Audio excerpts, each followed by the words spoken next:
Hi అండి. ఈ వీడియోలో కనిపించే ఆవుకు చూడండి. మిల్క్ అనేది మామూలుగా వైట్‌గా ఉంటది కదా! దీనికైతే బ్లడ్డీ కలర్‌లో ఎర్రగా రెడ్‌గా ఉంది. బ్లడ్ క్లాట్స్ కూడా ఉన్నాయి దాంట్లో. రక్తపు గడ్డలొస్తున్నాయన్నమాట. ఇదైతే ఏమన్నా టిష్యూ డ్యామేజ్ అయిందా అని అదంతా చూసాను. ఏమీ డ్యామేజ్ అవ్వలేదు. బానే ఉంది. యాక్చువల్లీ అడ్వాన్స్ ప్రెగ్నెంట్ యానిమల్ ఇది.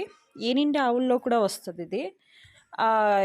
రీసెంట్‌లీ కావింగ్ జరిగిన యానిమల్స్‌లో గూడా వస్తది. దీనికేమీ ఏమన్నా డ్యామేజ్ ఉండి టిష్యూ డ్యామేజ్ అయ్యుంటే దానికైతే మనము ఏదైనా యాంటీబయోటిక్, పెయిన్ కిల్లర్స్ ఇవ్వచ్చు. బట్ దీనికేం టిష్యూ డ్యామేజ్ ఏమీ లేదు కాబట్టి దీనికి ఇస్టమిలెట్ బ్లడ్ అంటే లైక్ బ్లీడింగ్‌ని కంట్రోల్ చేయడానికి స్టెప్టోగ్రామ్ యాంపుల్స్ ఒక 5 యాంపుల్స్ ఐఎంచి ఇవ్వాల్సుంటుంది.